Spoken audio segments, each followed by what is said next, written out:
வாழ்க வையகம், வாழ்க வையகம், வாழ்க வளமுடன். உலகெங்கும் இருக்கும் பக்திமயம் சேனல் அன்பர்களுக்கு டிவைன் தினேஷன் அன்பான வணக்கங்கள். சரி, இன்றைக்கி ஒரு லைஃப் டைம் செட்டில்மெண்ட் வீடியோஸ் பார்க்க போகிறோம். லைஃப் டைம் செட்டில்மெண்ட் ஒவ்வொரு நட்சத்திரத்தை பற்றி ஒவ்வொன்றா நம்ம பார்த்துட்டு வர போகிறோம். சரிங்களா? அஸ்வினி முதல் ரேவதி வரை. இது இந்த மாதத்துக்கு எப்படி, இந்த வருஷத்துக்கு எப்படி அப்படிலாம் இல்லை. பொதுவாக இவங்களுடைய வாழ்க்கை எப்படி இருக்கும் அப்படின்றத பார்க்க போகிறோம். ஸோ முதல் நட்சத்திரம் அஸ்வினி. அஸ்வினி தலையாய நட்சத்திரம், கேது பகவானுடைய நட்சத்திரம், ஞானக்காரகன். மிகவும் அறிவான, அழகான, துளிச்சலானவங்க அஸ்வினி. அஸ்வினி வீரம்ன்றது மேஷ வீட்டில் இருக்குது. ஸோ வீரம் இருக்கும். சரிங்களா? கேதுன்றது ஞானக்காரகன். ஸோ அறிவும் இருக்கும், வீரமும் இருக்கும், அறிவும் இருக்கும். அதோட சிம்பிளே என்னென்னா 2 குதிரை. ஸோ குதிரை எப்படி? குதிரை ஃபாஸ்ட்டாக இருக்கும், குதிரை வீரமாக இருக்கும். போர்களில் உலகம் முழுக்க யூஸ் பண்ண ஒரு மிருகம்னா அது குதிரை. நீங்கள் இந்தியா எடுத்தாலும் சரி, கிரேக்க நாடாக இருந்தாலும் சரி, அராபாக இருந்தாலும் சரி, அமெரிக்காவாக இருந்தாலும் சரி, எந்த உலகத்தில் எங்கே போனாலும் போர்கள் அதிகமாக இருக்கிற மிருகம் எதுன்னு பார்த்தீங்கன்னா குதிரை தான். ஏன்னா அதோடய வேகம் அந்த மாதிரி சூப்பராக யோசிக்கும். குதிரைக்கு நல்ல அறிவு, சரி, நல்ல ஸ்ட்ரென்த்து, எவ்வளோ வேணாலும் ஓடும். சரிங்களா? அதுதான் அஸ்வினி. அவங்களுடைய குணாதிசயமும் அதே மாதிரி தான் இருக்கும்.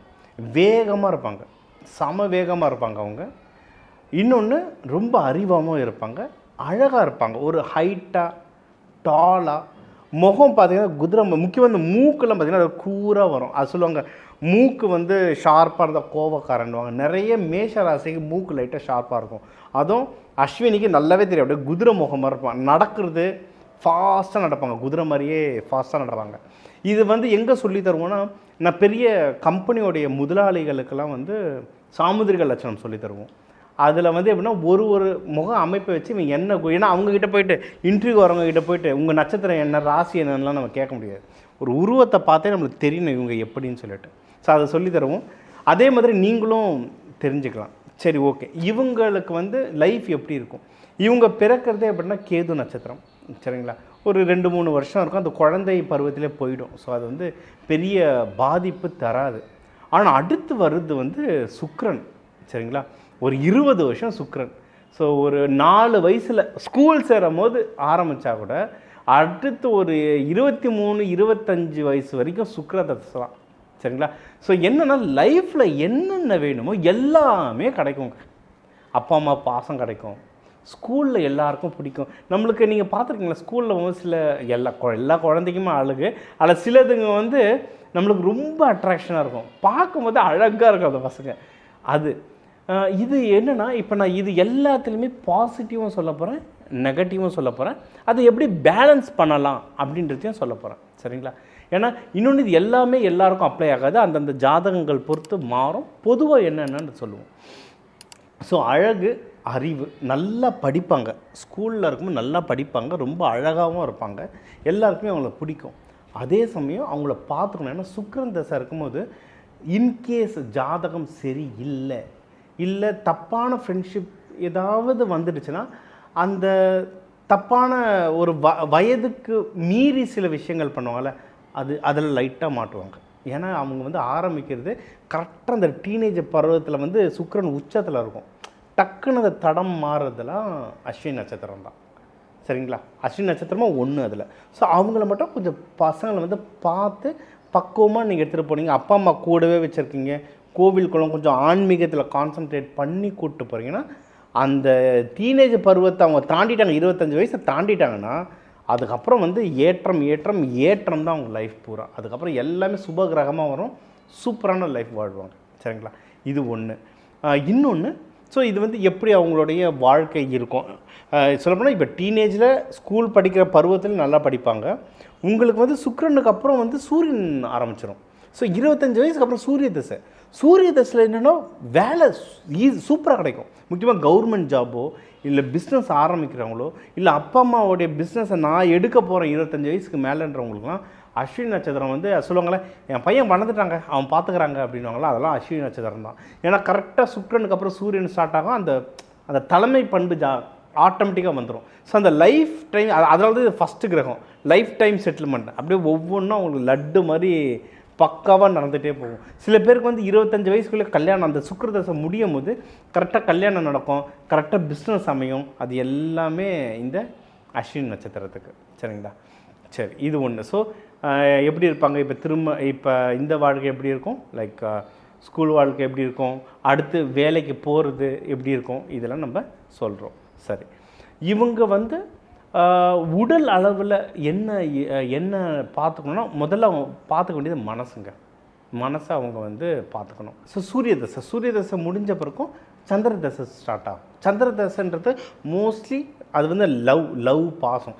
இது எப்படின்னா, கரெக்டாக அவங்க வந்து வேலைக்கு போயிட்டு கரெக்டாக கல்யாணம் பண்ணுற டைம், இல்லை கல்யாணம் ஆகிடுச்சுன்னா குழந்தைங்க பிறக்கிற டைம், அந்த ஸ்கூல் முடித்து கரெக்டாக வேலையில் கொஞ்சம் நல்லா செட்டில் ஆகிட்டு ஒரு 5 வருஷம் செட்டில் ஆகிட்டு கல்யாணம் பண்ணுறது சந்திர தசை. மேரீட் லைஃப்பும் ரொம்ப சூப்பராக போகும். மேரீட் லைஃப் ரொம்ப ரொமான்டிக்காக லவ்வாக போகும். குழந்தைங்க பிறக்கிறது, குழந்தைங்க அவங்க மேலே பாசம் காட்டுறது, அது எல்லாமே சந்திர திசையில் ரொம்ப சூப்பராக போகும். அதுக்கப்புறம் செவ்வாய் ஸ்டார்ட் ஆகும். கரெக்டாக செவ்வாய் வந்து என்னென்னா, பசங்களாம் வளர்ந்துருவாங்க. அதுக்கப்புறம் வீடு வாங்குறது, சொத்து வாங்குறது, பசங்களுக்கு செட்டில்மெண்ட் பண்ணுறது, அதெல்லாம் நடக்கும். நான் சொன்னேன், ஒரு சீரான லைஃப்னால் கரெக்டாக படிக்கிற காலத்தில் நல்ல அழகாக சுக்கிர தசை, அதுக்கப்புறம் சூரியன் வேலைக்கு போகிறதுல, கல்யாணம் ஆகிற ஸ்டேஜில் சந்திர தசை, பசங்கள்லாம் மேலே செட்டில் பண்ணுற நேரத்தில் செவ்வாய் தசை, சீராக வரும் லைஃப், ரொம்ப நல்லாயிருக்கும். சரி, இப்போ எந்தெந்த காலகட்டத்தில் அவங்க எதை பார்த்துக்கணும் அப்படின்றது சொல்லணும்னா, முதல்ல அவங்க பார்த்துக்க வேண்டியது மனசு. ஏன்னா கேது அவங்க வந்து ஜெயிக்கிறதும் ஞானத்தால் தான். அவங்க வந்து டிப்ரெஷனில் மாட்டிக்கிறதும்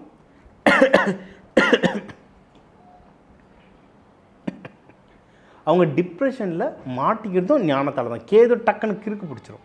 சில டைம் கிரக நிலைகள் சரியில்லைன்னா கிறுக்கு பிடிச்சிரும், டிப்ரெஷனில் போவோம். ரொம்ப கோவப்படுறவங்களாம் அஸ்வினி.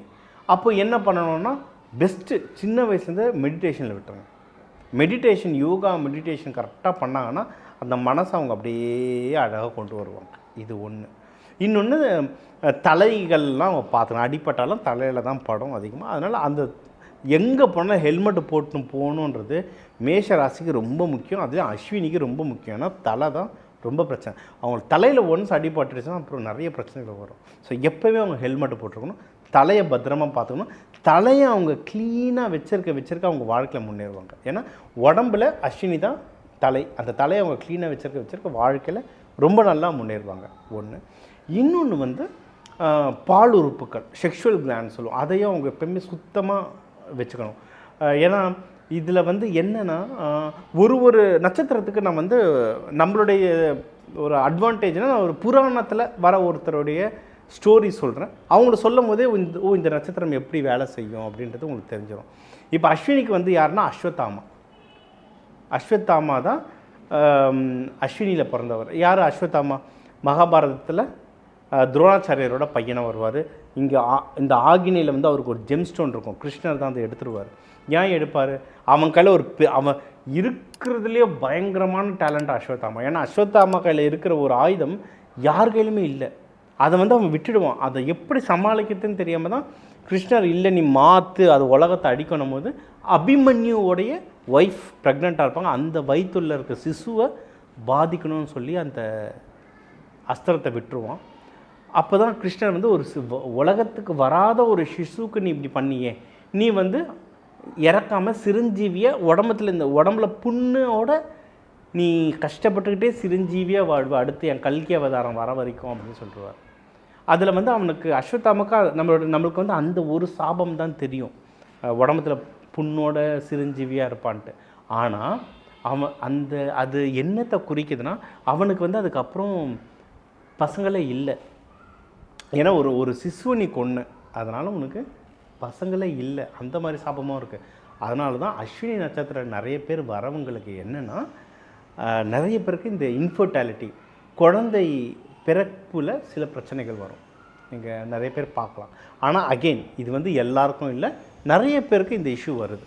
அப்போ அவங்க வந்து என்னென்னா, சின்ன வயசுலேருந்து அதுக்கு ஏற்ற மாதிரியான சாப்பாடுகள் சாப்பிடணும், அதுக்கு ஏற்ற மாதிரியான கோவில்கள் போகணும், அவங்க ரெடியாக இருக்கணும். சீக்கிரம் கல்யாணம் பண்ணிக்கிறதும் நல்லது. ஏன்னா சீக்கிரம் கல்யாணம் பண்ணால் அந்த ஃபர்டிலிட்டின்றது ரொம்ப ஸ்ட்ராங்காக இருக்கும், டக்குனு குழந்தை பெற்றுக்கலாம். இவங்களாம் லேட் மேரேஜ் பண்ணக்கூடாது, பண்ணுறது பிரச்சனை.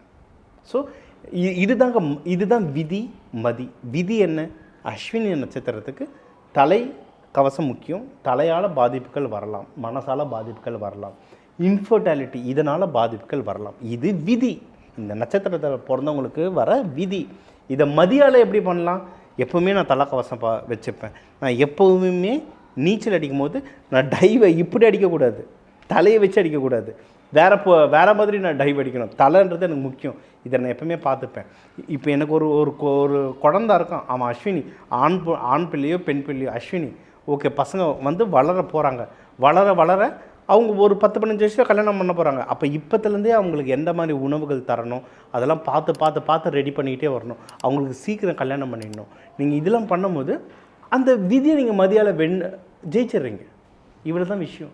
அதனால் ஐயோ இப்படி நடக்குமா, இப்படி சொல்லிட்டீங்களேன்றதில்லை. நம்ம பிரச்சனையும் என்னென்னு சொல்கிறோம், சொல்யூஷன் என்னென்னு சொல்கிறோம். எல்லாத்துக்குமே நம்மள வந்து சொல்யூஷன் இருக்குது. சரிங்களா? நம்ம வந்து இப்போ அஸ்வினிக்கு பாசிட்டிவ் நெகட்டிவ் தான் சொல்லிட்டோம். நம்ம வந்து ஜென்ரலாக என்னென்ன கோவில்கள் போனால் நல்லது அப்படின்னா, அஸ்வினி குமாரர்கள் கோவில் பாருங்கள். அஸ்வினி குமாரர்கள் கோவில் ரொம்ப கம்மி. சரிங்களா? இருக்குது, 1-2 இருக்குது. தமிழ்நாட்டில் 1 இருக்குது, கர்நாடகாவில் 1 இருக்குது, நார்த் இந்தியாவில் 1 இருக்குது. போக முடிஞ்சால் போகலாம். அப்படி இல்லையா நீங்கள் வந்து அக்னி, ஏன்னா அது வந்து அக்னி வீடு. சரிங்களா? அக்னி வீடு எங்கே இருக்குது? அக்னீஸ்வரர் இல்லை அக்னி தத்துவம். இல்லை திருவண்ணாமலை போனால் அக்னிலிங்கம் இருக்குது. சென்னை, திருநெல்வேலி, கும்பகோணம் இங்கெல்லாம் அக்னி பகவானுடைய கோவில்கள் இருக்குது. அங்கே போயிட்டு வாங்க, அது நல்லது. சார் என்னால் ஊருங்களுக்கே போக முடியாது சார், எனக்கு இருந்த இடத்துலேருந்தே வேணும்னா ஒன்றும் இல்லை, பிள்ளையாருங்க. பிள்ளையார், நீங்கள் பிள்ளையாரை வச்சு நீங்கள் வணங்க உங்களுடைய அஸ்வினி அந்த குணம் வந்து அதிகமாகிட்டே இருக்கும். இதோட அதிதேவதை வந்து சரஸ்வதி படத்தையும் நீங்கள் வச்சு வணங்க உங்களுக்கு வந்து வாழ்க்கையில் நல்ல முன்னேற்றம் வரும். அஸ்வினி நட்சத்திரக்காரர்களுக்கு எல்லாம் இனிமையாக நடக்க வாழ்க வளமுடன்.